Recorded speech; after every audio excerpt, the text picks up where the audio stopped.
اعوذ باللہ من الشیطان الرجیم بسم اللہ الرحمن الرحیم وقالت نسوۃ فی المدینہ، اور کہا عورتوں نے شہر کے اندر، امرأۃ العزیز ہے، یہ ہے وہ عزیز کی بیوی، تراود فتاح عن نفسہ، وہ اپنے غلام کو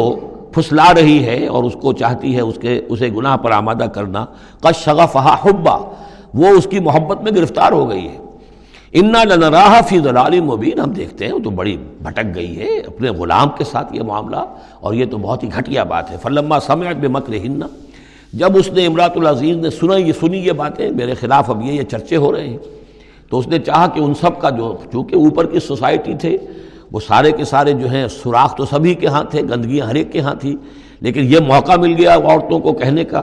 اسے معلوم تھا خود ان کے اپنے کردار کیسے کچھ ہیں، لیکن اس نے چاہا کہ اس کا بھانڈا جو ہے چوراہے کے اندر ان کے کردار کا بھی پھوڑ دیا جائے۔ ارسلت الیہن، تو ان سب کو بلوایا ایک دعوت میں، وآتت لہن متکئا، اور اہتمام کیا ایک مجلس کا، ایک ڈنر کا، اور اس میں یہ کہ سب جو متکئا جو سہارا لے کر بیٹھے ہوئے ہیں،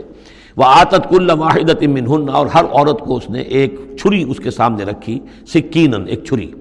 جب کوئی پھل وغیرہ ہوں گے اس کے ساتھ چھری بھی سب کو دی گئی ہے۔ وقالت اخرج علیہن، اور کہا کہ اے یوسف ذرا نکلو ان کے سامنے، برآمد ہو، ان کے سامنے آ جاؤ۔ فلما رأینہ، تو جب ان سب نے اس کو دیکھا، اکبرنہ، تو ششدر رہ گئیں،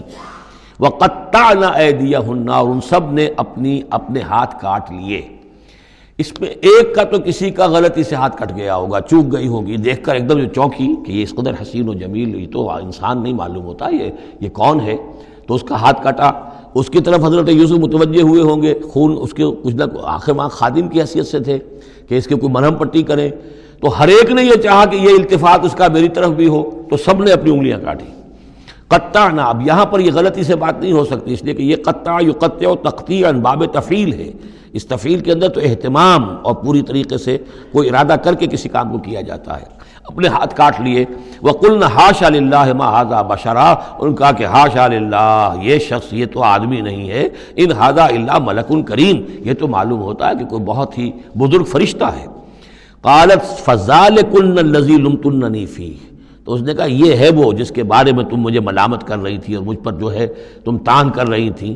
وَلَقَدْ رَاوَدتُّهُ عَن نَفْسِهِ، اور میں نے اسے یقیناً پھسلانا چاہا، گناہ پر آمادہ کرنا چاہا، فاستعصم، لیکن وہ جمع رہا، وہ قائم رہا، وہ مستقیم رہا، اس نے اپنی عفت اور عزت کی حفاظت کی۔ وَلَئِن لَّمْ يَفْعَلْ مَا آمُرُهُ، اور اگر اس نے نہ کیا وہ جو میں اسے حکم دے رہی ہوں، لَيُسْجَنَنَّ، تو وہ لازماً قید میں پڑے گا، وَلَيَكُونَ مِنَ الصَّاغِرِينَ، اور یہ کہ بہت ہی چھوٹا ذلیل اور خوار ہو کر رہے گا۔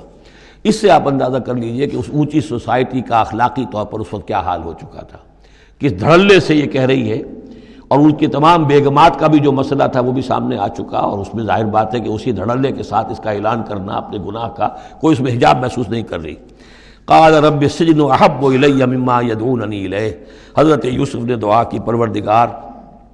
مجھے قید زیادہ پسند ہے اس چیز سے جس کی طرف یہ مجھے بلا رہی ہیں۔ وَإِلَّا تَصْرِفْ عَنِّي كَيْدَهُنَّ، اور اگر اے پروردگار تو نے مجھ سے دور نہ کر دیا ان کی چالوں کو، ان کی فریبوں کو، أَصْبُ إِلَيْهِنَّ، ہو سکتا ہے میں بھی ان کی طرف مائل ہو جاؤں، وَأَكُن مِّنَ الْجَاهِلِينَ، اور میں جاہلوں میں سے ہو جاؤں۔ فَاسْتَجَابَ لَهُ رَبُّهُ، تو اللہ تعالیٰ نے، اس کے رب نے اس کی دعا کو قبول کیا۔ فَصَرَفَ عَنْهُ كَيْدَهُنَّ، اور ان سب کی عورتوں کی جو چالیں تھیں ان سے ان کو بچا لیا۔ انہ هو السمیع العلیم، یقیناً وہی ہے سننے والا اور جاننے والا۔ ثم بدا لهم من بعد ما رأوا الآیات، پھر یہ بات ان پر واضح ہو گئی، منکشف ہو گئی جب یہ ساری نشانیاں دیکھ لیں۔ لیسجننہ حتی حین، کہ عافیت اسی میں ہے کہ کچھ عرصے کے لیے اسے جیل میں ڈال دیا جائے۔ پبلک سیفٹی کا معاملہ یہی ہے، مصلحت عامہ کا تقاضا یہی ہے، ہم اپنی عورتوں کو تو سنبھال کے نہیں رکھ سکتے، لیکن پبلک سیفٹی کے لیے اس کو جیل میں ڈال دینا چاہیے۔ صدق اللہ العظیم۔